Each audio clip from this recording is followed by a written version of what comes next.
Hello there. Good evening. Where'd I put my phone? It is May 29th, 1954, which is 7:54 in civilian time.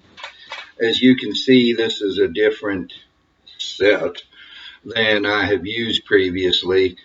I probably won't continue using this, but I've got everything set up here because of a particular video I want to make. It's just too complicated to operate here. I'll probably move back into the living room. That's the side of a cabinet you can see over here, that brown. I'll probably move back over into the living room and set up there because I'm able to do things more easily that way. But the first video I want to make tonight is a review of a bottle that people seem to love. We hope you can read it. That's Weller Special Reserve. It's a 90 proof Kentucky straight bourbon whiskey. It's a wheated bourbon, and it comes from Buffalo Trace. And I might be giving something away here, but I have come to the conclusion that for my palate, Buffalo Trace is not a distillery I really want to pursue.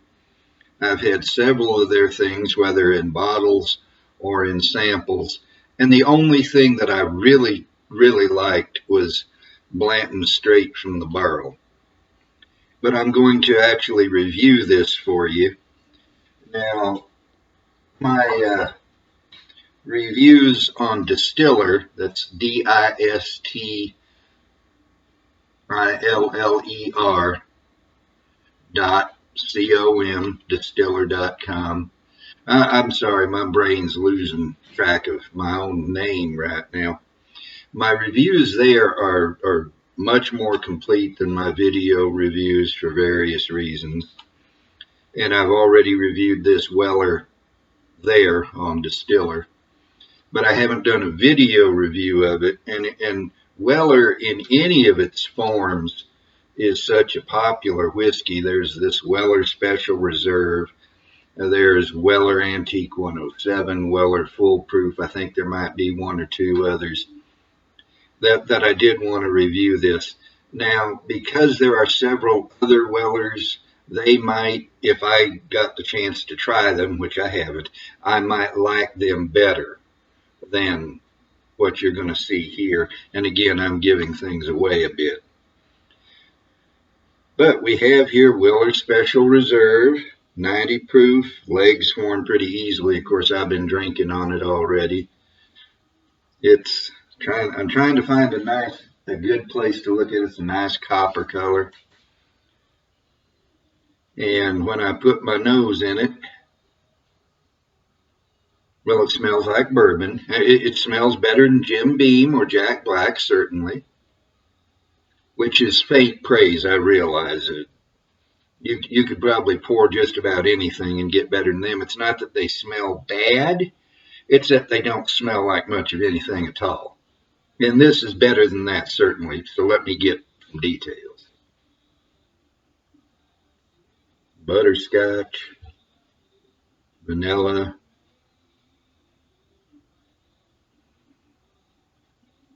maybe a little bit of brown sugar, maybe a hint of cinnamon.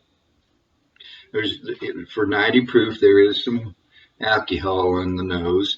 You're going to get alcohol on anything, but this seems to me to be a little slight tad bit more alcohol than I would normally expect from a 90 proof. It may just be how my sniffer is tonight, because things can affect your palate, your nose, all that.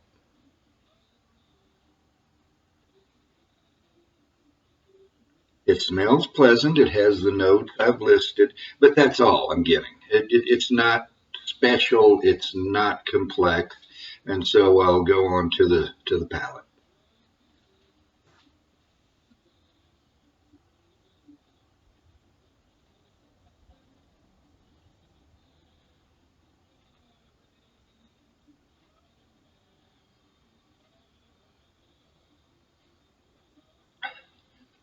cinnamon, I got butter, which immediately morphed into a strong butterscotch note, butterscotch candy, not butterscotch pudding. And I hope y'all will pardon me. If you watch my videos, you know that allergies always pop up the minute I start to record. But I didn't get much on that sip, much else.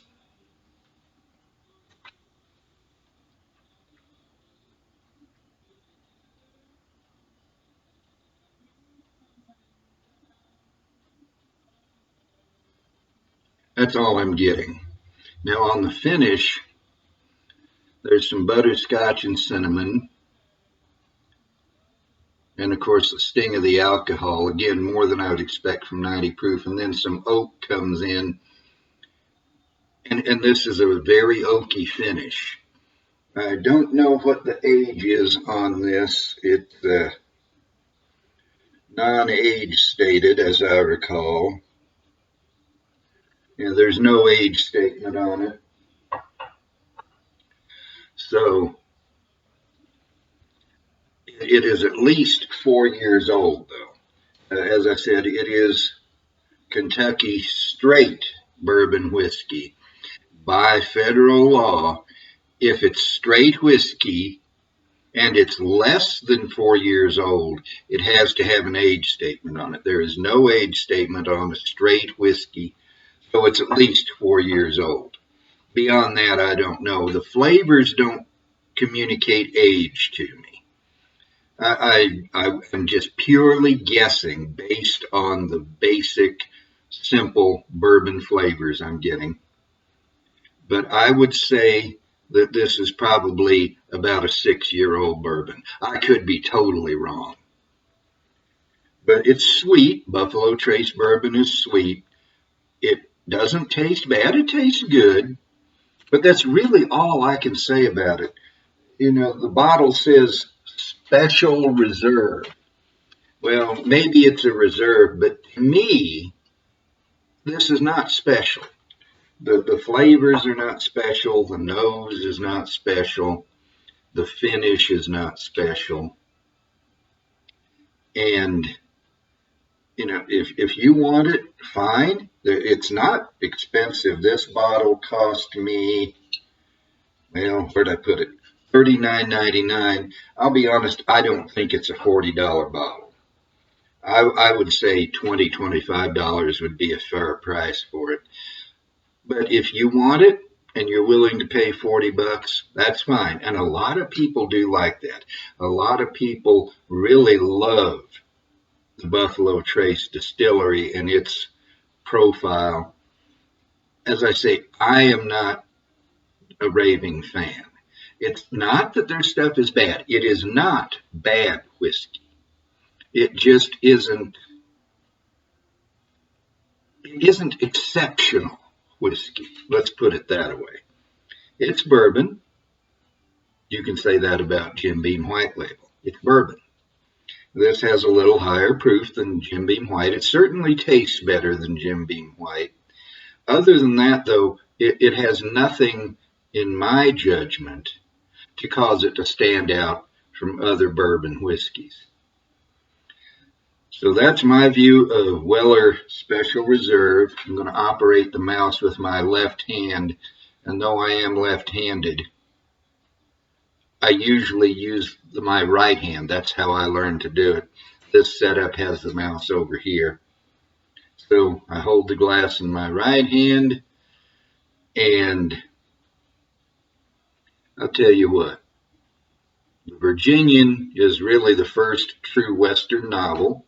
There were penny dreadfuls before it, but they were just slam bam, shoot 'em up things, not really any kind of a quality to them. The Virginian by Owen Wister was the first true Western novel, and in it, there's a scene where they say to each other, "Here's how."